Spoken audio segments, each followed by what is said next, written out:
телефонға жабысқанның ниетімізді бұзып бітірді. Одан кейін келесі нәрсенің біреуі, адамды жалқаулыққа алып келетін нәрсенің біреуі бұл тәкаппарлық. Балаңызда сондай мінез бар ма? Адам таңдау бүйтіп, анан менсіну, менсінбеу, анау мынандай екен, мынау мынандай екен. Өткенде айттым ғой, тамақ ішіп отқанда балаларыңыздың сөзі сізді тыңдап отырады. Сол үшін еркек ортасында, әйел әңгіменің ортасында баланы тұрғызып жібер. Бар, сабағыңды оқы, не отырсың біздің қасымызда? Бала артық сөз естімеу керек. Өзіне керекті нәрсені қабылдау керек. Керек емес нәрсе туысқандарды айтасыздар, достарды айтасыздар, көршілерді айтып отқанда, бала бүйтіп, сораптап, шай ішіп, құлағыменен бүйтіп отып, түрте бермеу керек. Баланың алдында жақсы сөз айтыңыз, айтпасаңыздар, үндемей отырыңыздар, тұрғызып қайтарып жібересің. Кетті.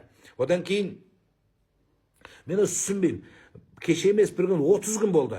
Мен тақырыпқа өткен кезде сұраққа жауап бермеймін. Жаза береді, леп белгісін қоя береді, жауап бер маған, жауап бер деп. Көріп тұрсың ғой, мен уже тақырыпқа өтіп кеттім. Сұрағыңызға жауап бермеймін болды.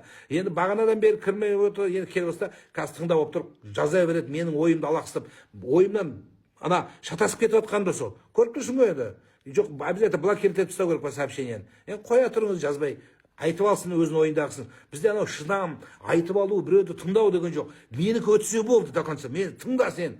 Осы тәкаппарлық, осы жалқаулық, осы кішкене іздесең ұстаздар тола, аузынан қайты жазады. Таң намазда өйтті. 19-да сәл ішсем бе, ішпеймін бе? Көріп тұрсыз ғой, мен оны басқа нәрсені айтып жатсам, сен сөзімді бұзып, маған жауап беру керексің деген. Қойсашы сен, көріп тұрсың, жауап беріп жатқан жоқпын мен. Мен басқа нәрсе айтып жатырмын, сен тықпыштап жатсың мені. Мені тыңда, сен мені тыңда деп. Клиент иногда не бывает прав. Соқтан тыңдаңыз мені, ойымды бұзбаңыздар. Одан кейін, айтпаймын ал, ренжідім ал, не істейсің ал? Не айтып отқанды отқалым, сендердің кесіріңнен ал. Не айтып жатыр емес?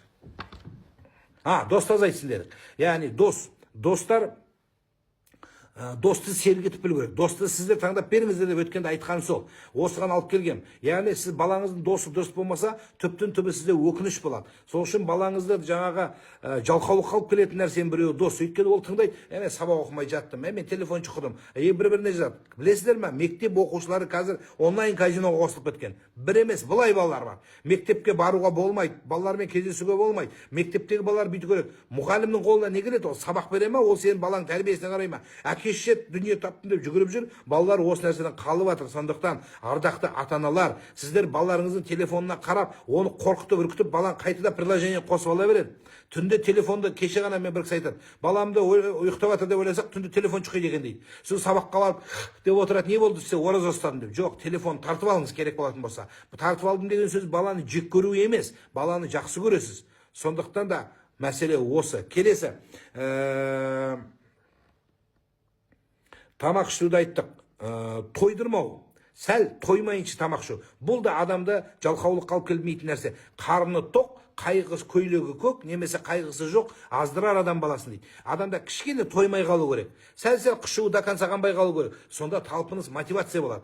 Тойғаншы, біз анау тойдың ба дейміз, десе тамақ салып береміз.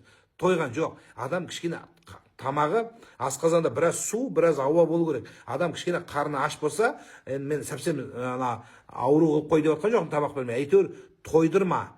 Қазақ айтады ғой, балаңды біреудің үйінде қондырма, тойдырма деген сөздер сол тегін тегім емес. Қазақтар біліп айтқан. Келесі.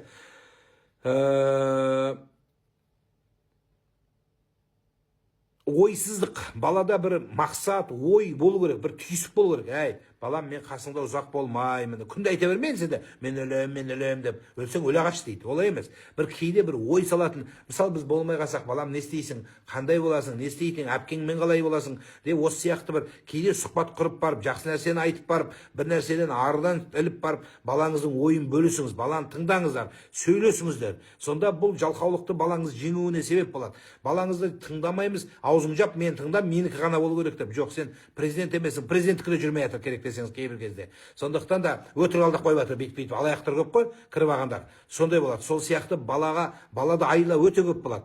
Сондықтан бәріңіз бала болдыңыздар ғой, талай әке-шешемді алдадым деп жүрміз. Ол ма? Келесі.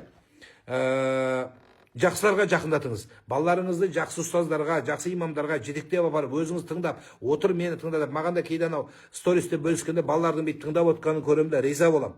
Сол балалардан бір нәрсе шығады бұйырса. Ол тек қана тағы да айтамын, бізге қазаққа мешіт те керек, медресе де керек, біздің қазаққа мектеп те керек. Бірақ сол мешітке баратын балалар, медресеге баратын балалардың сауаты, білімі жоғары болу керек. Сондықтан кейде кезде журналистер хайп керек болып, менің сөзімді қиып алып, Нұрлан имам мешіт салма деп айтты, бүйтіп айтты, бір жағына қиып айтты. Жоқ, олай емес. Бұның түбін бүйтіп алып, балаларымызға сауат болсын. Мешіт те керек бізге, мектеп те керек, бізге медресе де керек. Балаларымызды ұрпақ тәрбиесіне бүкіл методтарды қолдануымыз керек. Өйткені біздің бала шағамыз тұр, ұрпағымыз тұр. Мына кешегі конституция болып жүруіне себеп болған қазіргі кісілер емес, бұлардың бәрі өмір бітет бұйырса, мәңгі ештеңе жоқ. Мына ұрпақ келе жатыр жастар. Сол жастарға бізге салиқалық, сабдарлық, білімділік, сауатты балалар керек. Әлеммен тең түсетін, мүмкін бәрінен озып түсетін балалар керек. Соны тәрбиелеп беретін, жалқау қылмайтын, минәл кәсәли, сол жалқаулық кеселден құтқаратын сіздер. Алла разы болсын. Аман болыңыздар, сау болыңыздар. Оразаларыңыз қабыл болсын.